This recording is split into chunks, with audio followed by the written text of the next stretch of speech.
Hola, buenas tardes, doctor Jorge Alberto. Qué gusto que nos haya presentado su persona en esta ocasión, el proyecto de divulgación de la ciencia de la UAM Xochimilco. Yo soy Cecilia Zeta y me da muchísimo gusto saber que tenemos investigadores como usted dentro de la comunidad universitaria. Yo sé que está muy ocupado, especialmente en esta época en que estamos encerrados por el COVID y por toda la discusión sobre bioética, pero a mí me interesa mucho que usted nos pueda platicar cómo es que llega a ser investigador. Pero antes de que esto suceda, quisiera presentar el currículum de usted, que es bastante amplio y que tan solo va a ser una síntesis. Yo me Muchas gracias. pregunto en qué momento hubo tanto tiempo para estudiar tanto siendo tan joven. Pero yo felicito y de verdad celebro cuando lo conocí hace algunos años, yo creo 2013, 2014, la primera vez que lo escuché, hablando sobre sexualidad a los adolescentes. Me pareció muy hermoso el compromiso que tenía de dar esta información para que los mismos universitarios, que uno pensaría que como adultos ya saben manejar su sexualidad, muchas veces no tenían datos certeros. Y ahí fue cuando se me hizo una revelación de la manera en que usted podía compartir el conocimiento y no sabía todavía toda la formación que tenía. Sin embargo, se me hizo muy lindo y afortunadamente ahora puedo tenerlo en esta sala de divulgación de la ciencia de Guam, Xochimilco. Muchas gracias. Entonces voy a presentar su currículum, si me permite. Adelante.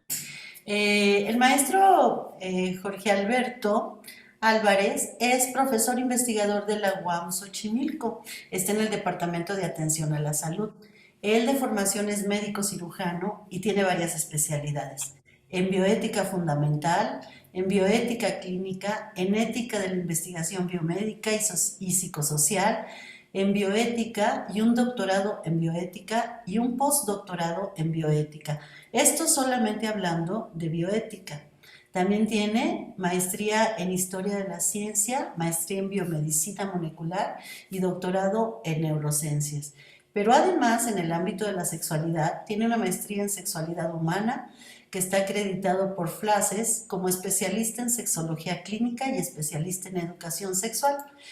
Doctor Álvarez, usted es miembro del Sistema Nacional de Investigadores, es Premio a la Excelencia en la Salud Interamericana en Bioética por la OMS, primer y único mexicano en recibirlo y es parte de nuestra comunidad de académicos. Tiene una producción académica de 74 artículos especializados, 27 capítulos de libro, 2 libros como autor único, 6 libros como coordinador, un prólogo y 20 artículos de divulgación. Ha presentado 100 trabajos con revisión por pares y ha dictado 270 conferencias por invitación en 12 países iberoamericanos, 31 de ellas siendo conferencias magistrales. Y bueno, este currículum estaba a la semana pasada. Seguramente a esta semana la participación en conferencias se multiplica porque he sido testigo de que ha participado en muchas conferencias en muchas partes gracias a esta virtualidad. Es profesor de posgrado y de maestría y doctorado y de pregrado en la División de Ciencias Biológicas y de la Salud en UAM Xochimilco, profesor visitante de la Escuela Superior de Medicina del Instituto Politécnico Nacional, tutor del Programa Único de Maestría y Doctorado en Ciencias Médicas, Odontológicas y de la Salud de la UNAM, Premio a la Docencia 2016 por la UAM Xochimilco y obtuvo el reconocimiento Gavino Barreda en 2013 por la trayectoria de servicio y contribución al fortalecimiento del sistema educativo otorgado por el gobierno de Puebla.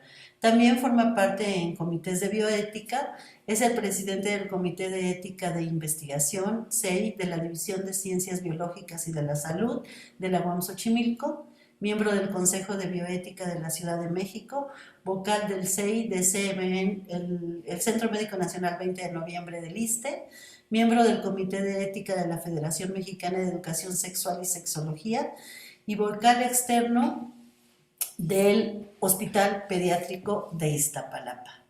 Pues creo que esto como síntesis nos da un panorama más o menos de cuál es la formación de quien está ahora con nosotros y de verdad para mí es un placer poder conversar, tener esta charla de ciencia donde me gustaría mucho que quienes nos van a ver puedan conocer cómo es que se interesa eh, por la medicina, luego cómo se va hacia la bioética, a la sexualidad y cómo surge esta inquietud. Es muy joven, al menos más joven que yo.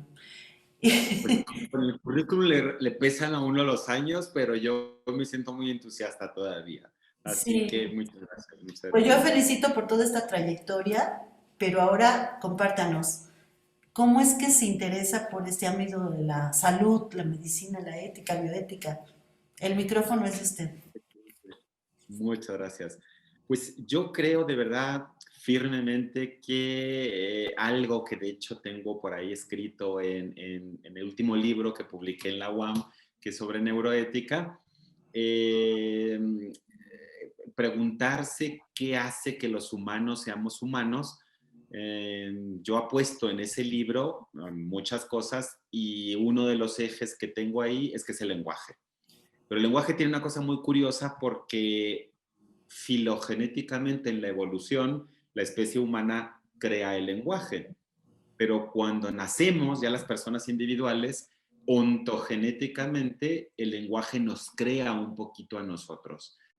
Entonces siempre es una relación entre lo personal y lo colectivo, entre lo individual y lo grupal, y yo creo que eso influye pues en la elección de carrera, en las elecciones importantes de la vida, personales, como casarse o no, divorciarse o no, tener hijos o no. Y en mi caso, pues yo desde muy pequeño, seguramente la cuestión social me influyó mucho, porque de chiquito yo quería ser lo más tradicional del mundo. De repente policía, de repente bombero, de repente ese tipo de cosas por como lo que socialmente se identifica mucho. Y un día, pues viendo documentales en televisión, yo de pequeño era un enorme consumidor de televisión, de dibujos animados, de documentales, de noticias, había cosas que me impactaron cuando era muy pequeñito.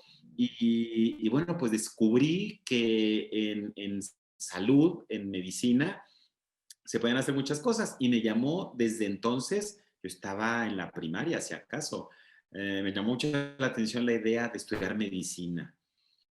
Y bueno, yo eso, la verdad, a partir de ese momento no lo quité de mi cabeza hasta que llegué al bachillerato. Ya en la prepa, yo tuve un profesor extraordinario de filosofía que era muy ameno y que era muy interesante la forma como nos planteaba que los filósofos pensaban a la humanidad y a los seres humanos y a sus problemas y a sus construcciones y yo me quedé fascinado. O sea, llegó un punto en que yo no sabía si estudiar filosofía o medicina. Y en aquel momento, pues se lo consulté como hijo adolescente a su padre. Le pregunté a mi papá que qué opinaba él. Él era profesor de educación básica y de educación media. Y a fin de cuentas, como profesor, me dijo, pero si estudias filosofía te vas a morir de hambre, ¿qué vas a hacer ahí? No, no, no, eso como que no. Además, yo nací en Ciudad Juárez, en Chihuahua, no había filosofía en Ciudad Juárez, tendría que haberme ido a Chihuahua a estudiar y medicina sí había en Ciudad Juárez. Entonces, bueno, también por una cosa de confort, me quedé en mi ciudad natal y dije, tengo la idea de lo que me dijo mi profe de prepa, tenía dos libritos de una historia de las doctrinas filosóficas y en mis ratos libres de medicina, entré a estudiar medicina, y yo leía filosofía. Luego a veces no entendía algunas cosas, iba a buscar a mi profe a que me explicara. Sabía desde aquel momento, yo salí de la prepa cuando acababa de cumplir 17 años. Empecé chiquito y vamos, me he ido pues seguido y creo que eso también me ha ayudado a veces a simultanear actividades y por eso queda el currículum más extenso que la edad que puede uno tener en años. Entonces, ya estando en medicina y viendo todo aquello de la filosofía, a mí me impactó muchísimo en primer semestre de la carrera, teníamos un curso, eso después se modificó y se hizo optativo, y luego desapareció, y luego lo modificaron, ha habido varios vaivenes con esto en la Universidad Autónoma de Ciudad Juárez. El curso se llamó, cuando yo lo llevé, Ética Profesional e Historia de la Medicina. Nuestro profe era extraordinario, el doctor Enrique Cano García, todavía me acuerdo de su nombre, ya era mayor, falleció ya lamentablemente hace algunos años, pero yo creo que a todos nos dejó impactados de alguna manera por su forma de ser recta, amable al mismo tiempo, muy peculiar. Era un extraordinario conocedor de las culturas mesoamericanas, nos daba la calificación, los números en náhuatl, los tuvimos que aprender para saber cuánto teníamos. Era una persona muy preparada. Entonces, la historia de la medicina la contaba de un modo muy interesante, muy ameno, no era la mera exposición de los hechos y aprendanse de memoria, 1000 fechas, no. Él trataba de que tuviese un cierto sentido el conocer los hechos históricos para saber que de alguna manera pues, repercutían en la vida actual, que no habían aparecido las cosas así por arte de magia. Y cuando llegamos al tema de la ética profesional, pues analizamos algunas cuestiones y yo recuerdo que tenía idea de que se podía argumentar sobre problemas como interrumpir un embarazo, como la eutanasia. En aquel momento se hizo muy famoso un médico en los Estados Unidos, el doctor Jack Kevorkian, porque había inventado una máquina en la cual era posible que personas que ya no querían vivir, pues se la conectaran para recibir una dosis de medicamentos y morir. Esto es porque la eutanasia sigue siendo, era un tema, ahora es un tema polémico, entonces era un tema mucho más polémico. Y la mayoría de los países lo tiene considerado como un delito. Nuestra Ley General de Salud considera que es un delito. Entonces, el razonamiento de él fue, si yo no le puedo ayudar directamente porque a mí me van a castigar, pues yo le pongo los medios para que las personas lo hagan y yo me quedo acá aparte y que ellos, yo a Diosito, yo no me involucro. Y vamos, en su momento fue un verdadero boom y yo recuerdo las reflexiones que tenía yo con mis compañeros, con mi profe de ética en aquel momento, porque vi que se entrelazaba la cuestión de la atención, que es lo que los profesionales de la salud se supone que deberíamos ofrecer, que es lo que demandan los pacientes, y luego eso en un contexto que mezcla aspectos éticos por un lado y aspectos legales por otro lado. En aquella época fue súper interesante que al principio no pudieron juzgar a Jack Kevorkian porque como no estaba en las leyes, eso que hacía él no era delito. Después se inventaron el delito, el derecho se puede inventar muchas cosas, y le denominaron suicidio médicamente asistido. Y de qué año estamos hablando? entre 91 y 92. Por Gracias. ahí, lo famoso de que Borkian debe de haber empezado en el 90, pero cuando llegó a los tribunales y cuando aquello se hizo ya una verdadera nube de noticias, supongo que ya habría infodemia, no se hablaba de ese término en aquel momento, pero salieron muchas noticias en aquella época. No sé si ya había internet comercial, yo creo que no, pero yo no recuerdo haber consultado internet en ningún momento. Era lo que veía en el periódico, el periódico de toda la vida, no ahora que los más jovencitos van a entender el periódico digital. No, eso no había en aquella época. El periódico de papel. Yo recortaba las noticias y las leía y trataba de pensar y de analizar. Y el trabajo final de ética, yo se lo dediqué a la eutanasia. Y bueno, ya desde entonces mis compañeros veían que yo tenía algo raro porque no era una cosa que fuese como muy taquillera para muchos de ellos. Finalmente, la formación médica es muy absorbente y bueno, yo seguí leyendo filosofía en mis ratos libres, estudiando medicina, termino medicina y en aquel momento, pues yo sabía que había muchos huecos en mi formación, en la formación de licenciatura como en cualquier otra formación, es como una entrada a un mundo inmenso que son las profesiones. Y en otro momento, me voy a regresar a cuando estaba en cuarto semestre de la universidad, bioquímica también me gustó mucho, me encantó, me fascinó. Ahora doy clase en el tronco de la UAM, entonces algo le queda a uno. Y de mis cursos de bioquímica, hacíamos en aquel momento un congreso médico estudiantil que ahora con los años he regresado yo como profesor. Me han invitado los alumnos de la UACJ y he ido a dar alguna charla por ahí también con mucho gusto, con mucho cariño a mi institución. Y en aquel momento, pues yo participé con un tema de metabolismo de lipoproteínas y me encantó el área de la ciencia básica. En aquel momento también quise participar en lo que ahora es mucho más común, los veranos de la investigación científica que promueve la Academia Mexicana de las Ciencias. En aquella época estaban empezando, estamos hablando de 93, 94 más o menos, y la verdad es que el apoyo existía, pero no existía. Entonces, en aquella época no había un apoyo real económico de la academia como para poder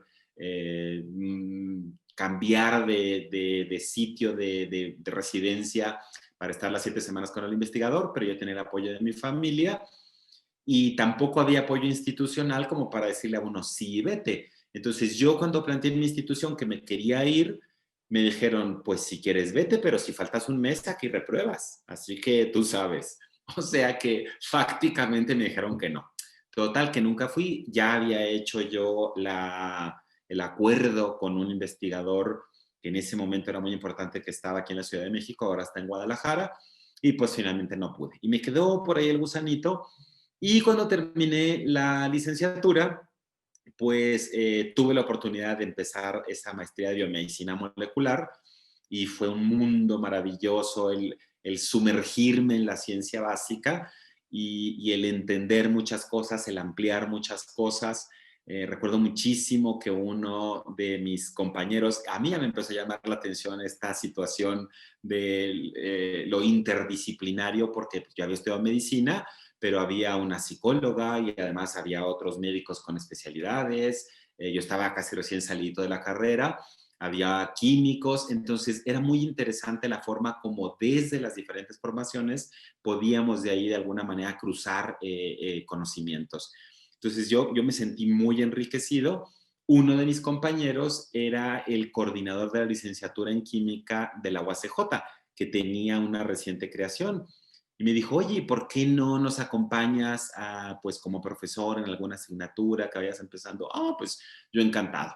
Y empecé a dar biología celular. Y de hecho, pues ahora, después de muchos años, veo a mis ahora exalumnos que son químicos y que recuerdan aquellas clases. Después, dentro de química, por mis intereses, por haber estudiado medicina y por lo que hablaba yo, todavía no había estudiado formalmente bioética. Empecé a dar un curso de bioética en la UACJ, pues un poquito de modo artesanal. No había como que quien lo diera, y yo sabía algo de filosofía, medicina y estas cosas de ciencia básica, y yo ahí me aventé a dar aquel curso. Entonces, ese fue como el primer coqueteo entre la mezcla de salud, docencia y bioética. Otra compañera muy querida de ese momento fue la doctora Guadalupe Navaloya, una ginecóloga que hacía reproducción asistida en Ciudad Juárez en aquel momento, y me dijo, doctor, pues yo lo invito para que trabaje con nosotros. Tenía una unidad de medicina reproductiva, y bueno, pues ahí se me abrió otro mundo porque era el cruce de la salud con aspectos éticos, legales, la ciencia básica del laboratorio con los embriones, la clínica con pacientes, la multidisciplina con otros profesionales que están en la clínica. Entonces aquello era un mundo fascinante. Yo estaba, vamos, encantado de la vida con todo aquello. Y claro, el hecho de tener otro tipo de realidades de lo que ya se llamaba bioética enfrente, cuando estudiante me llamó la atención la eutanasia y en ese momento, pues los embriones.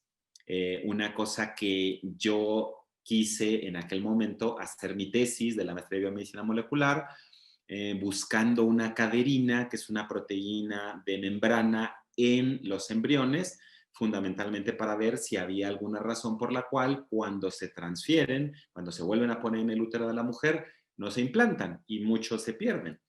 Y claro, investigar con embriones, pues yo tenía una cierta idea desde la ciencia y bueno, terminé yo siendo casi como el nazi del grupo porque ¿cómo que quieres estudiar embriones?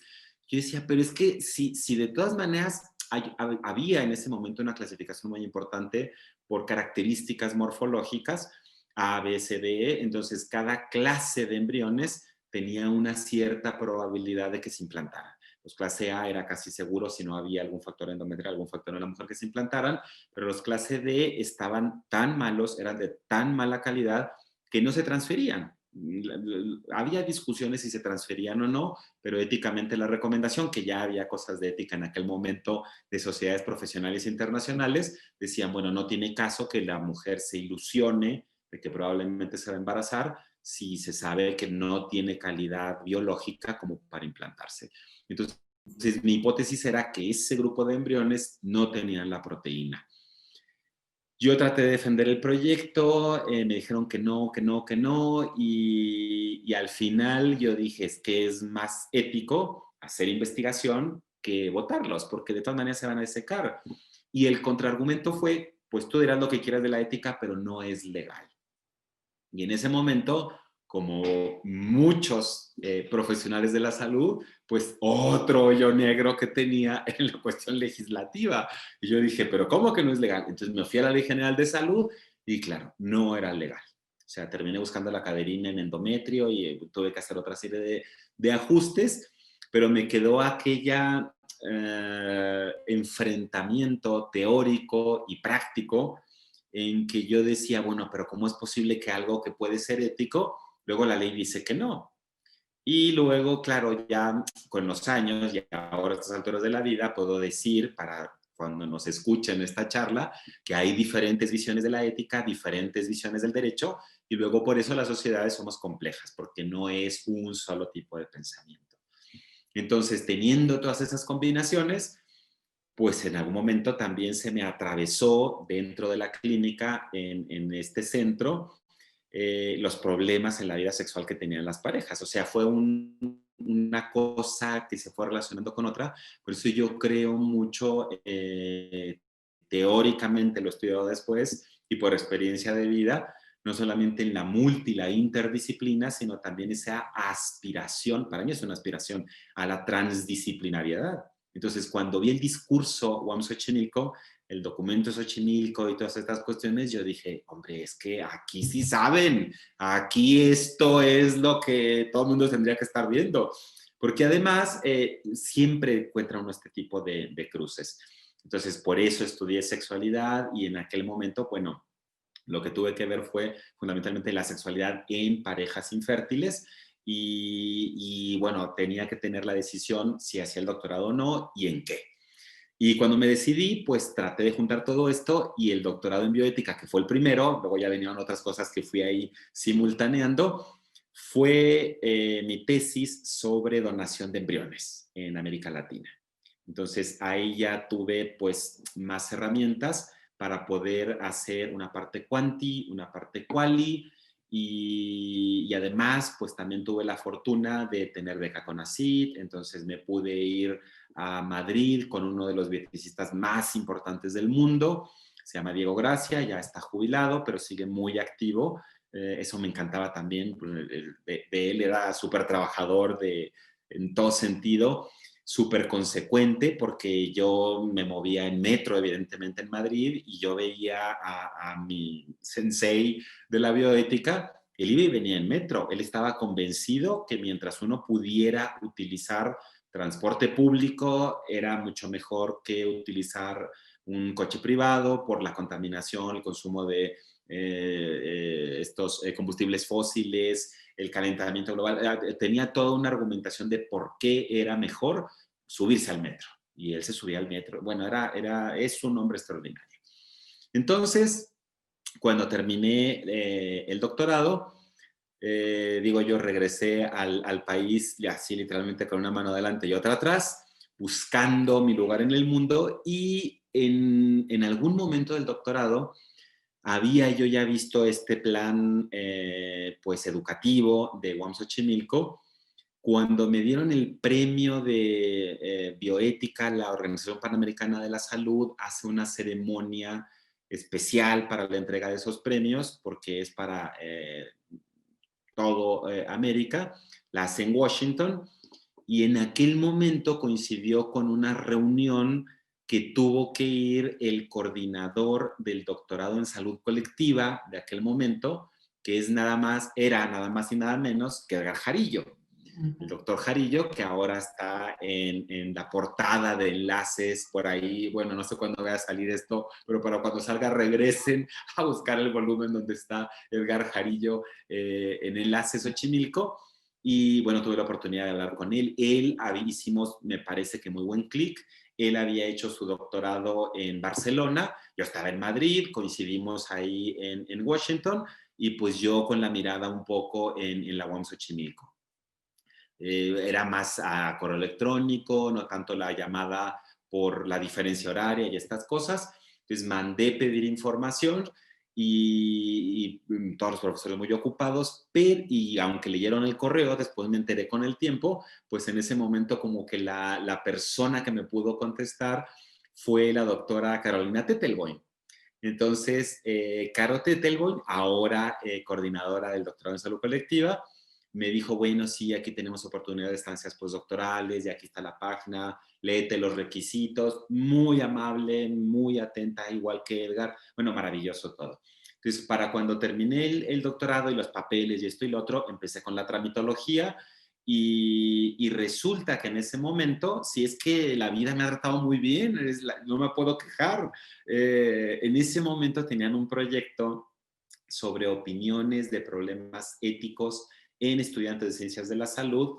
La doctora Oliva López Arellano, en ese momento coordinadora del doctorado y ahora en este momento secretaria de Salud de la Ciudad de México, y el doctor Sergio López Moreno, que sigue por ahí muy activo y uno de los vocales fundadores del Comité de Ética de la División de UAM Xochimilco, de la División de Biológicas. Queridos Entonces, amigos, pues yo llegué... sí, Perdón, perdón. queridos amigos y Sí, admirados académicos e investigadores con un compromiso social muy importante. Perdón. la verdad que haberme encontrado, no, adelante, adelante, haberme encontrado primero con personalidades que yo veía, wow, qué interesante, y luego leerles, admirarles y llegar ahí como de ladito a la estancia postdoctoral, que me abrieran el espacio. Yo lo recuerdo el primer día como si fuera ayer. Me dijeron, mira, aquí está la oficina donde vas a estar y aquí tienes espacio, aquí tienes computadora, conexión a internet, toma la llave. Bueno, todo para trabajar. Entonces yo maravillado, porque además veía a otros compañeros pues que seguían sufriendo este problema que era solamente mío, sino es un problema global de que ahora hay que tener el postdoctorado y termina uno en el desempleo, porque poco el espacio que hay en las instituciones de educación superior, es poco el presupuesto, no se abren plazas nuevas, hay una serie de problemas que ya había hace casi 10 años que llegué a la UAM, llegué el 2011. Entonces, ver todo así tan maravillosamente, pues la verdad que me sentí súper a gusto.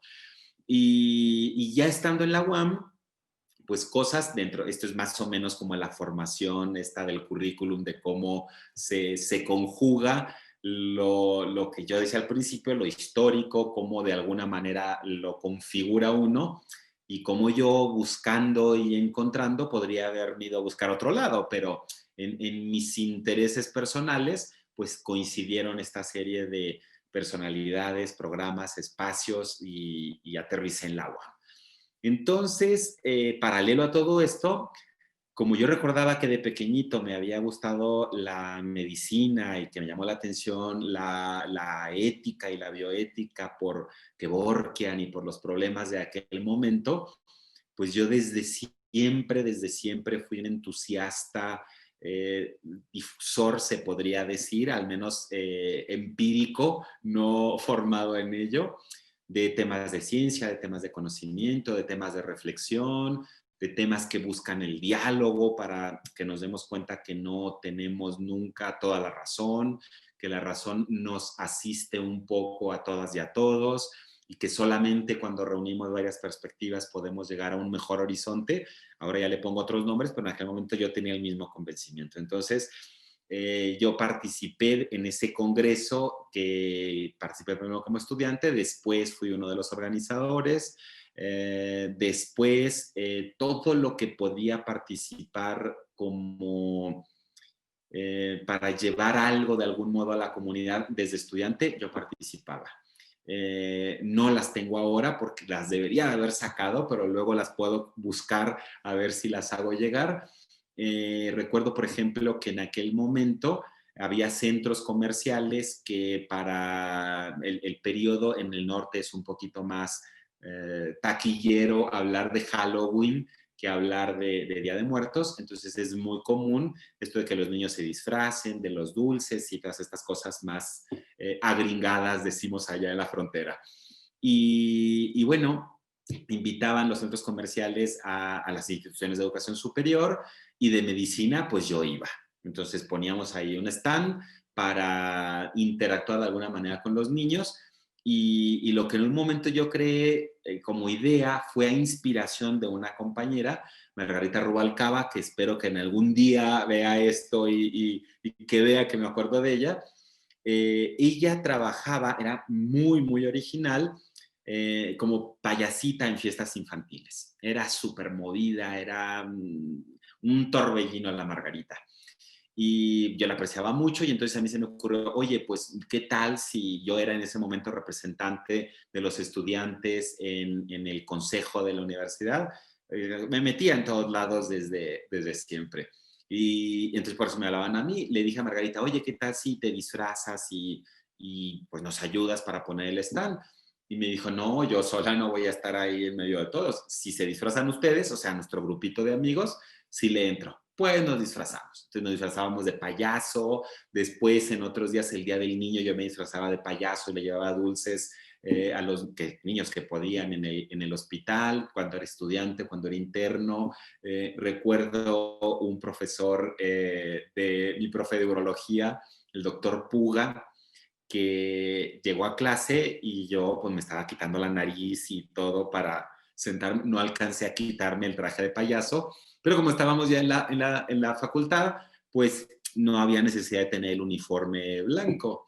Y recuerdo que se paró, me vio y dijo, si algún día me hubieran dicho que dando clase me iba a encontrar con un payaso en medio del aula, yo no lo hubiera creído.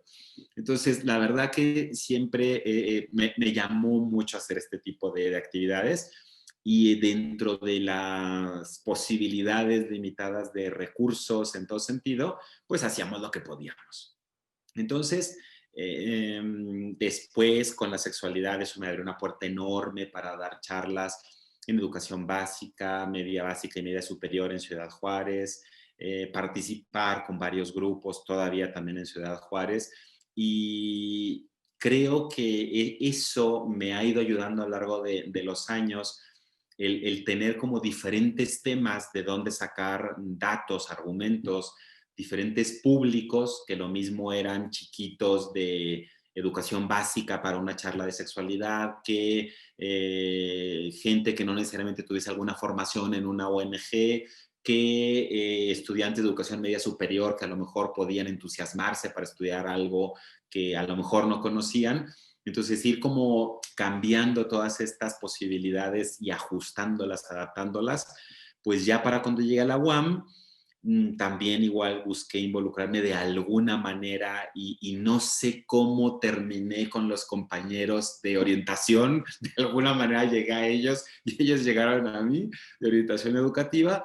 Y en aquel momento que fue cuando coincidimos, afortunadamente, y seguimos aquí con los años, aquellas charlas de cuerpos que importan, que el formato a mí me encantaba, porque estar ahí en la pasada de los estudiantes en el pasillo, a un lado de la cafetería, en donde, claro, la gente va buscando otra cosa y se encuentra ahí con que le están hablando unos señores, unas señoras de algún tema que eran de interés. A mí me parecían muy bonitos porque era otra forma distinta de abordar los temas, tanto de nosotros, los docentes, académicos de la UAM, y tanto como de los estudiantes y de la gente que iba pasando.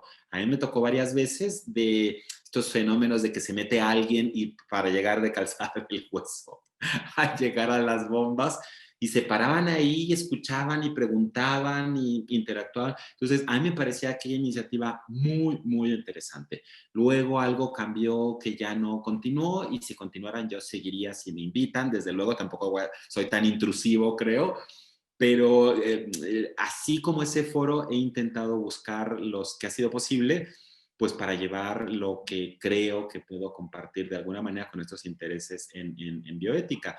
Es cierto que hace muchísimos años no era como tan conocido y yo supongo que este interés por la salud y la filosofía me llevó a mí muy tempranamente a que me interesara yo en esto y ahora, bueno, hemos visto los discursos nacionales e internacionales, es necesario, es absolutamente necesario esto y creo que debería ser todavía más visible de lo que lo es.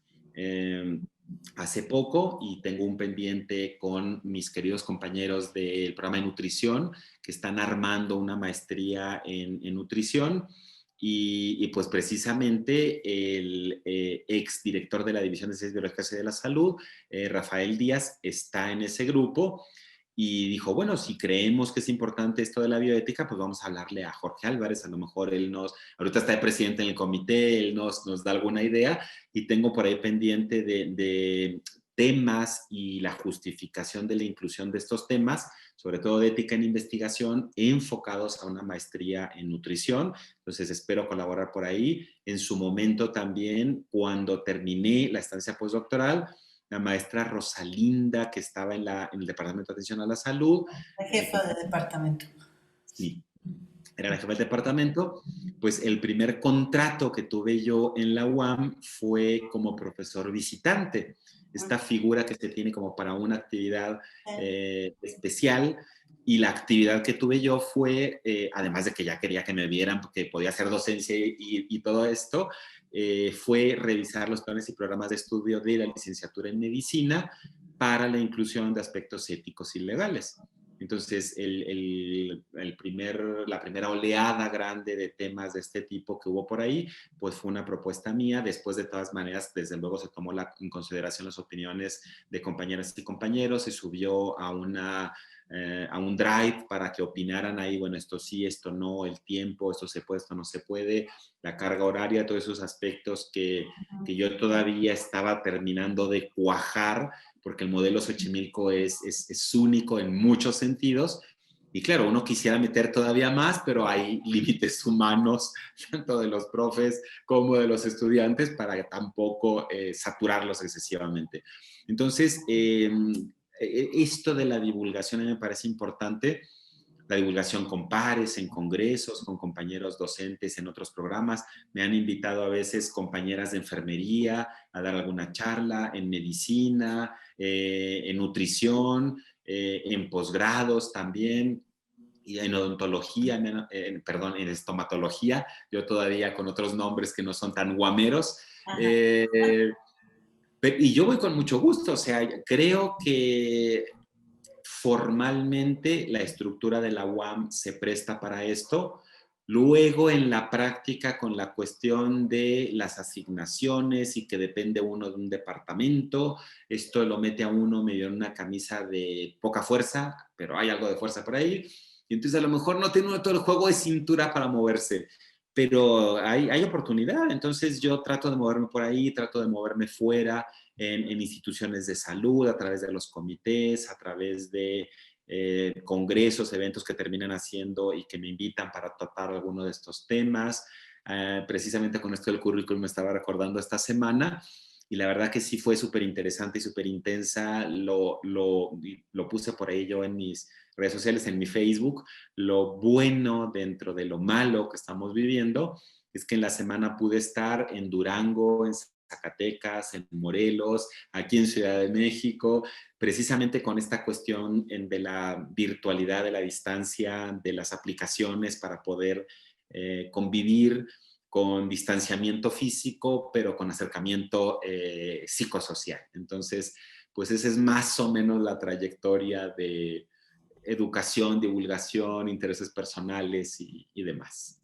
No, y además yo lo que veo es que eres un amante del conocimiento, amante de la vida y por lo tanto la compartes la información. O sea, quieres que los demás tuvieran este disfrute, esta ansia, este deseo de conocer cosas, porque bueno, por lo que nos has platicado desde pequeño tenías esta hambre y encontraste maestros que tenían un alumno maravilloso para acompañarlo en este crecimiento. Entonces, fueron generando estos vínculos, ¿no? Que Sí, permitieron que se abriera más y más el conocimiento. Entonces, el conocimiento y el ansia de saber. Y sí, bueno, eso lo transmites siempre que estás hablando en las diferentes charlas que te he escuchado presencial y ahora a través de video. Una de las condiciones es este amor por la vida y ese amor por la vida lo compartes desde tus disciplinas, ¿no? Y lo compartes con todos, pero además esta palabra que ahora está tan de moda de la resiliencia es cómo ahora que están estas condiciones nos transformamos y seguimos caminando. Es un poco la idea de estas charlas, ¿no? De que la gente conozca quiénes son los investigadores que están en la universidad, qué es lo que proponen, porque además has estado muy solicitado a partir de esta pandemia, ¿no? Precisamente porque a ti te interesaba desde hace mucho la parte de la bioética. La UAM Xochimilco estableció su comité de bioética hace unos años y de repente se presenta esta pandemia y cuál es una de las grandes discusiones, qué se hace ante una emergencia dentro de la emergencia, ¿no? ¿A quién se le da prioridad en caso de que se saturen los hospitales con este terrible padecimiento que estamos viviendo? Entonces, todas las propuestas y los datos que has estado arrojando en las diferentes conferencias sobre las implicaciones que tiene la decisión que deben de tomar los médicos, quién toma la decisión, cómo se toma. Son muchísimas cosas y creo que no estábamos preparados en el mundo para poder decidir sobre, porque no se había discutido realmente, ¿no? Entonces, esta sí. contribución que has estado haciendo es verdaderamente maravillosa y tenemos que seguirla reproduciendo, donde sigas dando estos datos.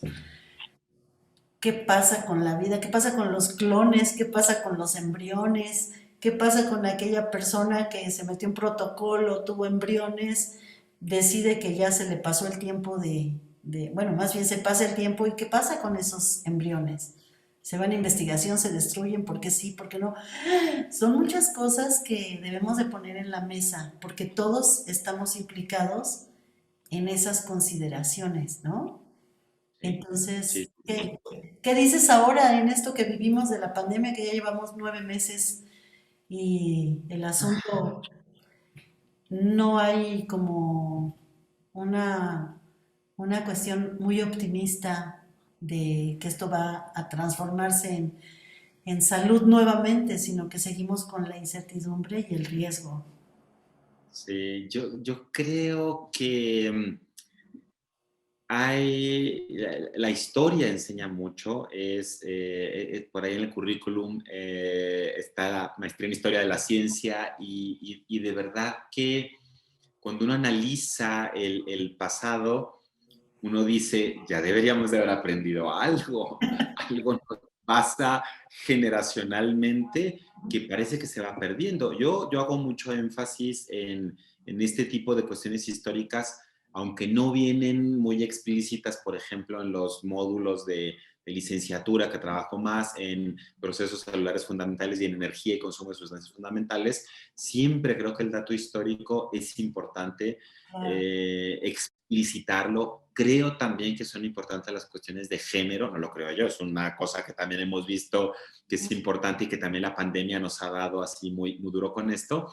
Entonces, todo este rodeo es porque cuando uno ve la historia, la verdad, no hay una pandemia que se haya acabado en un mes o que rápidamente se haya encontrado una solución. No.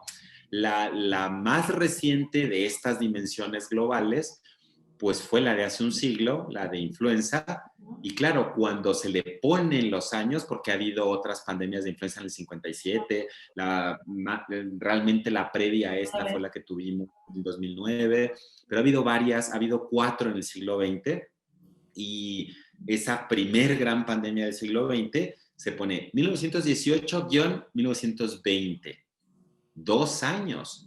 Y además, 2 años que seguramente iniciaron antes. 1918 porque empezaron los registros, quienes podían registrar, porque se estaban matando en la Primera Guerra Mundial. Entonces, la verdad es que seguramente duró más de 3 años. Es cierto que en ese momento no existía ni la industria farmacéutica que existe ahora, no se habían desarrollado ni siquiera bien los antibióticos, menos los antivirales, no se habían desarrollado desarrollos tecnológicos como los plásticos que llegan con la Segunda Guerra Mundial y que por eso ahora tenemos ventilación mecánica asistida, el famoso respirador. Es decir, hay muchas condiciones científico-tecnológicas distintas de aquel momento. Eso es una cosa que nos hace ser, creo, o nos debería hacer ser un poco más optimistas. También es cierto que junto con esto han venido muchos otros problemas. Entre mayor densidad poblacional y entre mayor población tenemos, pues es mayor el riesgo.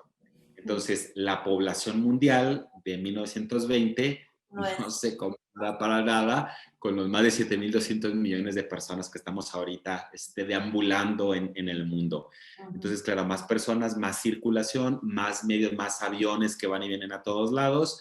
No hay manera de frenar esto. Incluso en las epidemias de peste de la Edad Media, aunque cerraran, intentaran en los castillos medievales bloquearlo todo, algo pasaba con el movimiento humano que es imposible ahora pensar que cerrar fronteras entre países o estados, municipios. No. Hay muchas cosas que hay que repensar. Entonces, creo que teniendo todos esos antecedentes, podemos ver que la pandemia tiene sus claroscuros, que hay cosas que son mucho mejor que antes, que hay cosas que son peores, que durante las pandemias parece que se sale lo mejor y lo peor de los grupos y de las personas. Entonces, lo mismo ve uno gente muy solidaria que comparte, que ayuda, ve uno gente muy egoísta, que no le importa nada ni nadie. Lo ve uno en los ciudadanos de a pie y lo ve uno a los niveles administrativos y gubernamentales de todo el mundo. O sea, que no es solamente una cosa nuestra. Ponía con esto de la historia que hice previamente, una exalumna mía en Facebook, de allá de Ciudad Juárez, una situación en donde hacía ver como que aquí no nos comportábamos bien mexicanos y mexicanas con el uso del cubrebocas. Le puse yo una nota de una manifestación que hicieron en Alemania. Ella comparaba México con Alemania y en Alemania los alemanes diciendo que las medidas de restricción eran un atentado contra la libertad, que no había que usar cubrebocas y que había que salir a la calle, con pancartas a media calle. Entonces, es una cuestión de las personas, no es de los países ni de nada de esto. Entonces, con todo esto, claro que hay problemas, muchos. Hay algunos problemas que tendríamos que deliberar mucho más, que es un término muy importante en bioética. No es solamente hablar, no es solamente generar una ley o una política.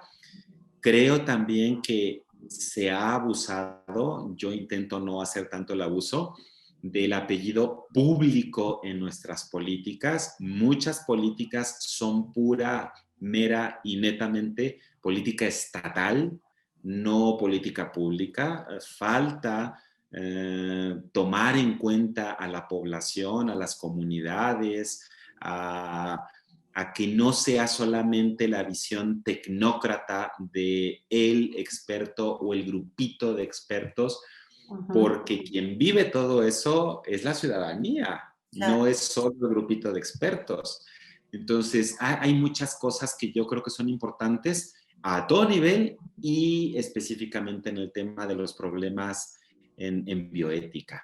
Me parece totalmente relevante muchas de las intervenciones estructurales en el país, como la reconversión hospitalaria, la ampliación de los servicios de terapia intensiva, de las camas con ventilador y el personal de salud, los esfuerzos enormes de la capacitación a personal de salud por el déficit que tenemos de profesionales especializados, pero los puntos finos de todo esto, creo que falta todavía deliberación. ¿Qué hacer con las personas que están tan mal y que aunque pasen a cuidados intensivos, el pronóstico es muy sombrío? Sí. Hay que saber cuándo parar, hay que saber gestionar mejor lo que se llaman voluntades anticipadas, que la Ciudad de México fue pionera en una legislación en ese sentido.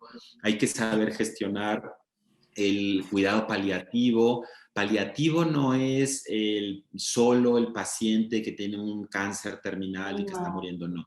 Paliativo es cualquier necesidad que se tenga al final de la vida, y muchas veces la terrible incomodidad que puede ser el sofoco, el ahogo, la disnea, que se llama técnicamente, por las complicaciones.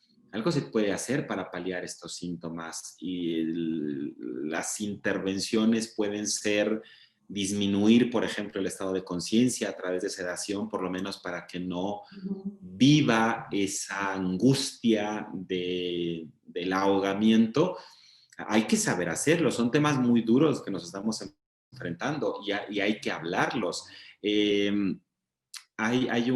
hubo un historiador francés, Philippe Arrier, que dentro de las varias líneas que tuvo de investigación en su vida fue sobre una historia de las actitudes que hemos tenido los seres humanos ante la muerte.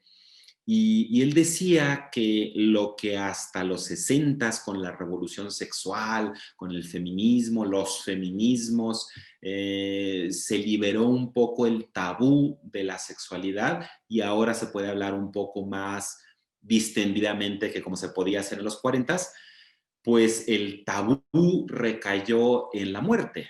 Y es cierto, el tema de la muerte es un tema que se toca poco o que no se toca, que cuando se toca mal, que no hay muchos recursos humanos formados en cuidado paliativo, en tanatología, en gerontología, en áreas que son muy importantes y que parece que no se ven por esta negación del proceso del envejecimiento, por esta negación de la muerte de los otros y la muerte propia, por no querer manejar estos temas. Los hemos aislado, sobre todo en los medios urbanos, desde la infancia. No en este momento de la pandemia, pero antes de todo esto era difícil o imposible pensar llevar a un niño o a una niña a un velatorio, a un entierro. Son eventos de adultos. La muerte se les niega a los niños. Entonces los niños no saben del fenómeno del morir más que metafóricamente. Se fue, está en otro, abstracciones muy grandes, que más pequeñitos son. Entonces, ahora que se nos presenta esto de modo tan crudo, que ha pasado en otros momentos en la historia, en las grandes pandemias de peste, los muertos estaban en la calle, era un cuadro brutal. Tampoco había en aquel momento medidas de higiene pública. La higiene pública aparece hasta el siglo XVII-XVIII. Es decir, hasta ese momento la higiene era privada y no había un algo o un alguien que gestionara este tipo de problemas, porque se suponía que le correspondían a las personas. Entonces, era una cosa tan cotidiana ver el cadáver que se socializaba la muerte. Pues eso ha desaparecido.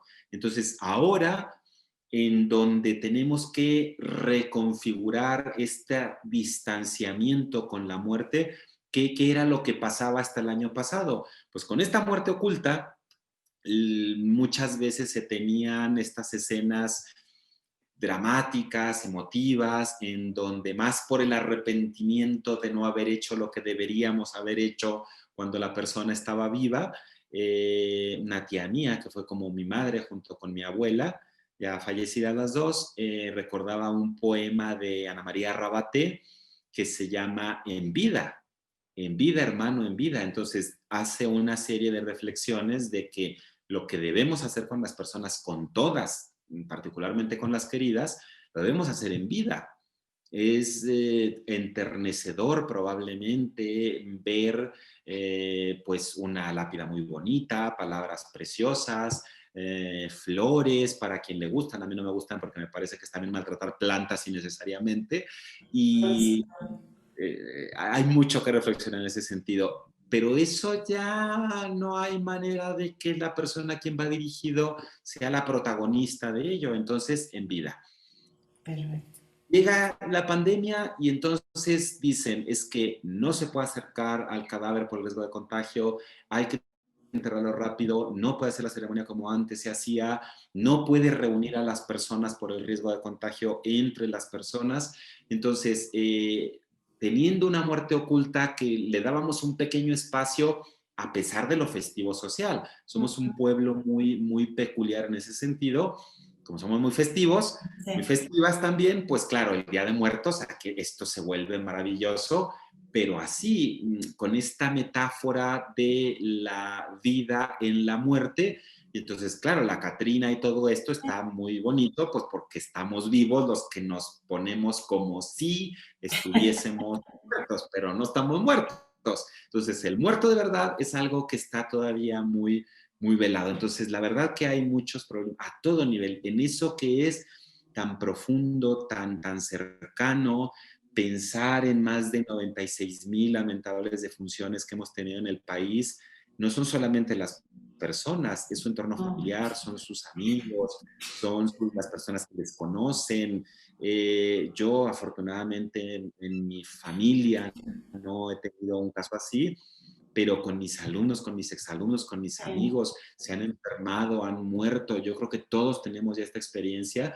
Si vemos los números que van más de 2,5 millones de personas estudiadas en el país por haber presentado síntomas, claro, es que son muchísimos. Es una cosa como nunca lo habíamos visto por nuestro periodo vital. Nadie está vivo con memoria de qué ocurrió en 1918 o 20 con la pandemia de influenza. Probablemente tengamos personas centenarias, nacieron en aquella época, pero no se van a acordar de lo que vivieron sus padres. Entonces, hay N cantidad de cosas en la cotidianidad que tendríamos que incorporar y creo que precisamente este enfrentamiento con el final de la vida real, potencial, propio y ajeno, personal y colectivo, es uno de los grandes temas que tenemos que reflexionar hoy junto con todo lo demás, porque Claro. los embriones siguen congelados en las clínicas de reproducción asistida con y sin pandemia. Es, Entonces, los problemas no se acaban, los problemas van acrecentándose paulatinamente y hay que tener un cierto juego de cintura para moverse en medio de todos ellos y tratar de hacer algo, cada quien claro. desde lo que pueda hacer. Y fíjate, la certeza de esto de que no tenemos la certeza de qué va a pasar nos preocupa mucho, cuando en realidad de lo que sí tenemos certeza es que un día vamos a morir, Sí, ¿no? Esa es la única certeza que sí tenemos. Y sí. nos preocupamos mucho por qué va a pasar después, en lugar de concentrarnos hoy, estoy vivo, ¿qué puedo hacer?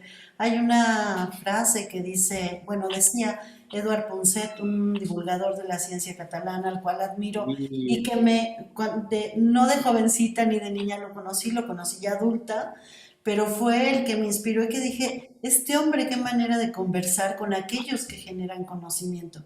Dije, yo quiero hacer algo parecido, lejos estoy de eso, pero mi preocupación es eso, en la medida en que yo podía escuchar lo que él decía y entrevistar desde un monje tibetano hasta un investigador en neurociencias, me di cuenta que yo me sentía mejor cuando estaba escuchando esa información porque la podía incorporar a mi vida, ¿no?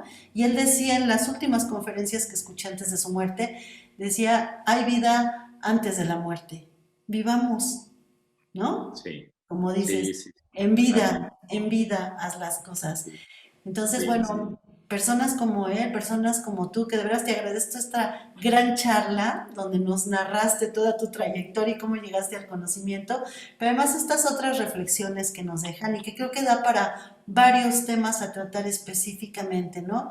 Siempre hablamos de la muerte como que, ay, sí, los mexicanos se burlan de la muerte y no es cierto. Ahorita que estamos enfrentados, es una condición que hay que hablarla y qué mejor que dar educación desde pequeños a que es un suceso y que tenemos que estar preparados para ello.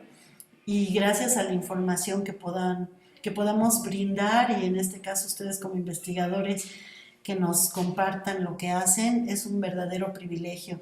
Y bueno, viendo las cosas positivas, esta pandemia tiene la posibilidad que ahora deja memoria, ¿no? Va a quedar en la memoria registrado todo lo que he estado hablando, todo el mundo compartiendo, cómo se han reestructurado las maneras de hacer las cosas. Y va a ser algo que dentro de 50 años van a ver este video y van a decir, ay, mira qué joven era cuando ya era un genio. Entonces, y qué rico platicaba. Y bueno, y todos los datos que daban, ¿no? Entonces, yo te agradezco profundamente, de verdad, siempre has sido muy bondadoso cuando he pedido que participes en alguna cosa, recientemente la semana pasada que estuviste en las charlas de divulgación, pero ahora a mí se me antojaba algo más cercano entre nosotros, en el estilo que procuro tener dentro de Guam Xochimilco, que es tan particular la manera como hacemos las cosas. Y bueno, espero que esto sirva para muchos que se entusiasmen en la ciencia, que disfruten el conocimiento, que aprovechen a sus maestros, que los maestros sepan lo importante que es transmitir y enamorar a los alumnos hacia generar más conocimiento y que tenemos que reestructurar, reinventarnos cuando vienen crisis tan fuertes como la que estamos viviendo y podemos hacer cosas maravillosas si nos lo proponemos. Pues yo te agradezco mucho, gracias No, a la doctora Elsa Muñiz, que es nuestra coordinadora de extensión universitaria y que ha apoyado que hagamos todo este proyecto de divulgación que ya veníamos haciendo desde la Galería de las Ciencias. Y gracias a todos los chicos de servicio social que siempre están apoyando, junto con Rutilo Morales, que trabaja conmigo para editar estas conferencias y que puedan quedar en nuestro sitio de YouTube de divulgación de la ciencia. Pues yo te agradezco, doctor, te doy las buenas noches. Sé que no vas muchísimas a gracias descansar. por la invitación, por la charla, por el tiempo. Espero que cuando, pues no sé, la gente que hace documentales y que vea, pues, qué pasaba en la calle, qué pasaba en las universidades, vea esto. También creo que la divulgación es importante porque, como nos da herramientas para muchas cosas, nos hace ser un poquito más creativos, creativas en estos espacios, pues ante situaciones como esta. Si estuviésemos solo en la camisa de fuerza de, pues yo así doy mi curso y si no lo doy así, no lo puedo de otra manera, no hay manera de poder verdaderamente llegar. Es en algún sentido, esto desde luego es una barrera. En otros sentidos, dependiendo de cómo pueda uno reconfigurar, por ejemplo, las relaciones con los grupos, es un acercamiento. Hay gente que se puede sentir más tranquila si no le ven directamente a la cara, al cuerpo, como cuando pasan a exponer en el sistema muy modular que tenemos en la mano. Entonces, claro, la gente que se estresa, la gente que tiene por ansiedad, a lo mejor esto le cae bien, entonces hay que tratar de potenciar todo eso, pero claro, eso creo que la divulgación también nos ayuda para movernos más a gusto. Yo he estado muy a gusto con la charla, ya saben que en el Gracias. momento que me inviten, nada más hago un huequecito en la agenda y ahí estoy, porque así de buenas a primeras me atoro un poco con otros pendientes, pero yo con mucho gusto. Y además, pues si esto le puede, si un minuto de esto le va a jalar una idea a alguien, yo creo que ya la hicimos, al menos por la participación del día de hoy. Seguramente habrá más cosas que les puedan interesar y en otro momento con otros profes, pues verán más cosas y ya esto se va multiplicando. Sí, seguro hay muchos temas que vamos a hablar más adelante y bueno, veremos tu agenda. Será muy importante tenerte. Pues muchas gracias, te deseo lo mejor y que sigas estudiando mucho y sigas aportando a todos los que participamos en la universidad y aquellos que escuchan lo que hacemos desde la UAM Xochimilco. Buenas noches, doctor Jorge Alberto Muy buenas Álvarez. Un noches. placer y un honor que nos haya brindado esta plática. Que estés muy bien. Bye.